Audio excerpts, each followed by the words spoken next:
तो दोस्तों हम लोग नए ब्लॉग में आ चुके हैं। इसमें हम चर्चा करने वाले हैं भारत और न्यूजीलैंड के बीच में फाइनल चैंपियंस ट्रॉफी का खेला जा रहा है। देखिए, चैंपियंस ट्रॉफी में अगर किसी को सबसे ज़्यादा नुकसान हुआ है तो पाकिस्तान का नुकसान हुआ है, क्योंकि पाकिस्तान ने कितने अरबों खरबों रुपए लगा के एक तो स्टेडियम तैयार किया। तो दुबे जी, पाकिस्तान को इतना नुकसान हो रहा है, इसकी भरपाई कौन करेगा? भरपाई तो हो ही नहीं पाएगी। भरपाई क्या करना उनका, वो बस खेल को देख ले और इंडिया का होने वाला मैच वो लाइव टेलीकास्ट अपने टीवी के माध्यम से, अपने रेडियो के माध्यम से देखे। उनके लिए उनका बाप जीत जाएगा, यही भरपाई है और बाकी कुछ नहीं है। मतलब उनका बाप जीत जाएगा, उनकी भरपाई हो गई। और हर कोई बाप तरक्की करता है तो बेटा खुश होता है, बेटा तरक्की करता है तो बाप खुश होता है। तो समझ लीजिए। तो दुबई में फाइनल होने वाला भारत और न्यूजीलैंड का। जी। न्यूजीलैंड ने दक्षिण अफ्रीका को हराया, भारत ने ऑस्ट्रेलिया को हराया। तो जो भारत की टीम होने वाली है, भारत की टीम आपको मजबूत लग रही है न्यूजीलैंड की टीम? देखिए, वैसे देखा जाए तो अभी जो इस चैंपियंस ट्रॉफी में प्रदर्शन है वो भारत भी मजबूत है एक तरफ से और न्यूजीलैंड भी मजबूत है। दोनों अपने आपस में प्रबल दावेदार हैं। बट भाई हम एक तो सच्चे भारतीय हैं, तो हमारा यही मानना है कि हम पूरे तहे दिल से इंडिया को सपोर्ट करेंगे और इंडिया ही जीतेगी। तो सौरभ जी, आपको क्या लग रहा है? हमें लग रहा है कि भारत बहुत अच्छी ही परफॉर्मेंस दे रही है और न्यूजीलैंड से दुबई में उनका मुकाबला एक दफ़ा हो भी चुका है। और भारत अगर फर्स्ट इनिंग खेलती है तो उसमें भारत का फ़ायदा हो रहा होगा। जहाँ तक मेरी उम्मीद है कि इंडिया रन टारगेट दे, क्योंकि इंडिया टारगेट देगी तो दुबई पे इंडिया के स्पिनरों द्वारा अच्छी मतलब कि परफॉर्मेंस देखने को मिल सकती है आपको और इससे बहुत फ़ायदा होगा इंडिया को। तो क्या जडेजा, कुलदीप, उसके बाद वरुण, चक्रवर्ती, ये इनकी तिकड़ी चलेगी, अक्षर की चौकड़ी चलेगी, या सेंटनर हो गए और न्यूजीलैंड के गेंदबाज इनकी चौकड़ी चलेगी? देखिए, जैसा कि हम आपको बता दें कि दुबई के पिच इस प्रकार से बन गई है कि आप वो इतनी पिच स्लो है कि उस पर अगर बैटिंग हो रही है तो स्पिनरों के लिए इतना अच्छा खासकर मदद हो रही है तो दोनों टीम को उतना ही महत्व मिलेगा। लेकिन जैसे जैसे गेंद पुरानी होती है वैसे वैसे गेंद रुक कर जाती है और वनडे सीरीज में जैसा कि अब हो रहा है कि एक मैच में केवल 2 गेंदों का ही प्रयोग किया जाता है। तो हर्षित राणा आएंगे, अर्शदीप आएंगे, या अक्षर पटेल या जडेजा में से दोनों में से कोई बाहर होगा? आपको क्या लगता है? हमें तो लगता है कि अक्षर पटेल और ये जडेजा और वरुण चक्रवर्ती को रखना चाहिए था। कुलदीप यादव की जगह एक फास्टर ऐड करना चाहिए इंडिया को। तो हार्दिक पांड्या भी चोटिल है, इसको लेकर आप क्या कहेंगे? उनकी जगह पे कोई ऑलराउंडर नहीं या फास्ट गेंदबाज? हार्दिक पांड्या अभी सही हो जाएंगे, ऐसा कोई वो नहीं। हार्दिक पांड्या जरूर खेलेंगे फाइनल। देखिए, दोनों टीमों में 2 बड़े चेहरे, केन विलियमसन, इधर विराट कोहली। अब भारत के पास रोको की जोड़ी है, तो रोको में से रो चलेंगे या को चलेंगे? इसमें क्या लगता है फाइनल में, क्योंकि बड़ा मुकाबला है?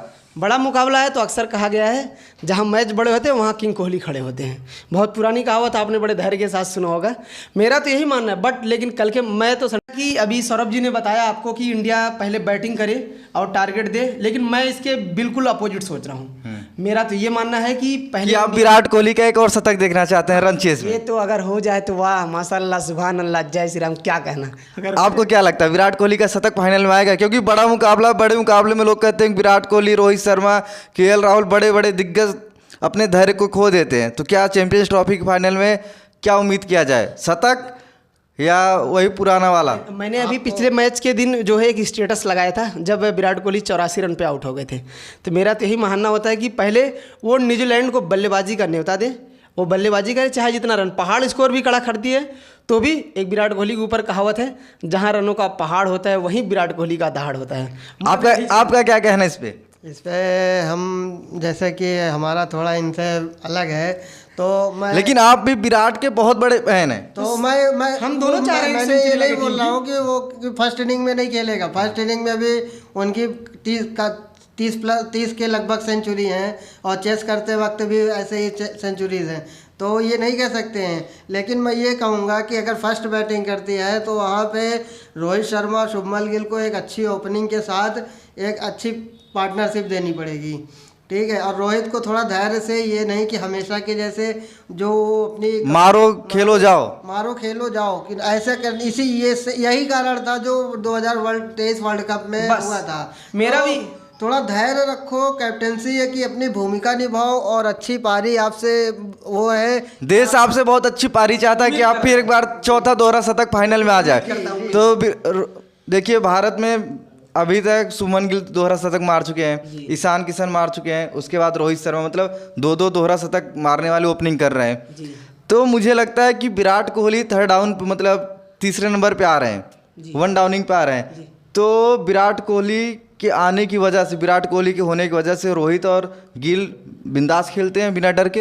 हाँ बिल्कुल बिल्कुल, ये जो आप कह रहे हैं एकदम 100% सही बात कर रहे हैं। और अय्यर को लेकर आपका क्या कहना है सौरभ जी? अय्यर ने अपनी भूमिका बहुत ही अच्छी दी है यहाँ पर, इतनी अच्छी भूमिका उन्होंने निभाई है क्योंकि उन्हें एक बार ग्रुप ए से बाहर भी कर दिया था इंडिया की तरफ से, जो कॉन्ट्रैक्ट होता है। तो और उसके बाद उन्होंने अपनी टीम में जब उनको मौका मिला उन्होंने वो मौका भुनाया और चैंपियंस ट्रॉफी में अपने आप को साबित किया। तो केएल राहुल को लेकर क्या मानना है आप सबका? केएल राहुल वो खिलाड़ी लाजवाब, बेमिसाल, जो भी आप कह सकते हैं वो कह लीजिए। किसी भी पोजीशन पे आप उतार लीजिए, उस मौके पे वो एकदम चौका लगाएंगे। मेरा तो यही मानना है कि लेकिन केएल राहुल को जैसे पिछले मैचों में उन्होंने अपनाया, सेम उसी के अकॉर्डिंग उनको खिलाए। ये ना हो कि इस बार टीम का परफॉर्मेंस शुरुआत में ओपनर जल्दी आउट हो जाए, ऐसा कुछ हुआ। ऐसा ना हो कि राहुल को पहले भेज दें, जिस पोजीशन से जैसे खिला रहे हैं सेम उसी पोजीशन में चाहें।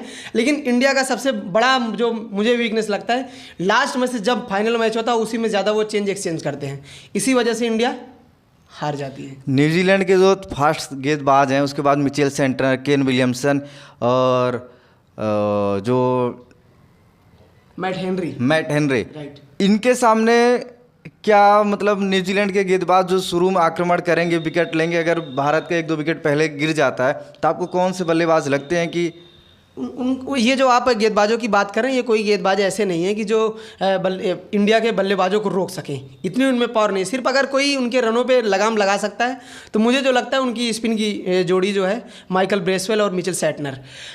अगर ये लोग पावर प्ले में, इंडिया का बैटिंग लाइनअप इतना लंबा है, आप देखिए तो 8-9 पोजीशन पे खेलने के लिए कुलदीप यादव भी अच्छा डिफेंडर और 10-20 का स्कोर कर सकते हैं।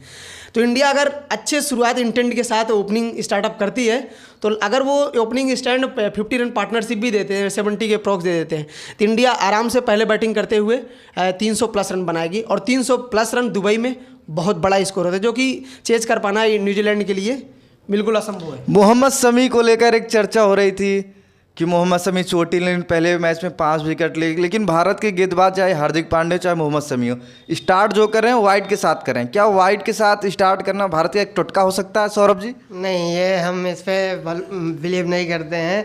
ये क्योंकि 2-3 मैच में लगातार हुआ, इसलिए मैं कह रहा हूँ। कोई भी गेंदबाज ये नहीं चाहेगा कि मैं अपनी टीम के प्रति एक्स्ट्रा रन खर्च करूं, तो ये ऐसा कुछ नहीं होता है। वो होता है कि हो जाता है कभी कभी, कोई दिक्कत नहीं है। लेकिन कुलदीप, ऐसा लग रहा है कुलदीप टीम से बाहर हो सकते हैं क्योंकि रन ज़्यादा दे रहे हैं। रन ज़्यादा देने की बात नहीं है, कुलदीप बहुत अच्छा कर रहे थे, बट इस टाइम पे क्या है कि आपके पास प्रॉपर स्पिनर है। एक या पार्ट टाइम में रख लीजिए उन्हें। अक्षर पटेल अपना अच्छा योगदान दे रहे हैं, रवींद्र जडेजा भी अपना अच्छा योगदान दे रहे हैं, और वरुण चक्रवर्ती तो इस टाइम अपना चक्रवात मचा ही रहे हैं। तो उस हिसाब से अगर उस दृष्टि से मैं देखूं तो कुलदीप यादव की जगह या तो अर्शदीप को लाना चाहिए, बेटर ऑप्शन रहेगा। इंडिया को एक फास्टर बॉलर प्रॉपर मिलेगा, क्योंकि हार्दिक पांड्या एक एज अ ऑलराउंडर है, तो इंडिया को एक फास्टर बॉलर प्रॉपर चाहिए। जैसे गंभीर कोच हैं, गंभीर और विराट कोहली में 36 का आंकड़ा था, लेकिन जब से गंभीर कोच बने हैं तब से विराट कोहली और गंभीर का जो एग्रेशन है दूसरी टीमों के लिए खतरे की घंटी है। जैसा कि देखा गया पिछला मुकाबला ऑस्ट्रेलिया के खिलाफ, गंभीर और कोहली ड्रेसिंग रूम में एक साथ दिखे, एग्रेशन एक साथ दिखा। तो इस पर कुछ बोलना चाहेंगे आप?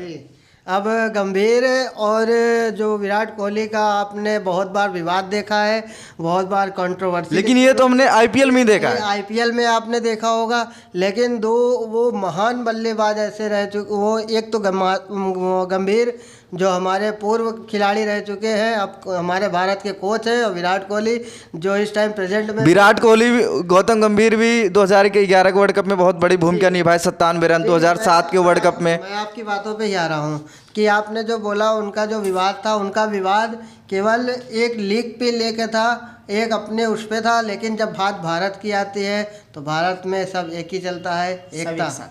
गंभीर ही इकलौते खिलाड़ी, ऐसे खिलाड़ी जिन्होंने अपना पहला मैन ऑफ द मैच मिला था, विराट कोहली को दे दिया था।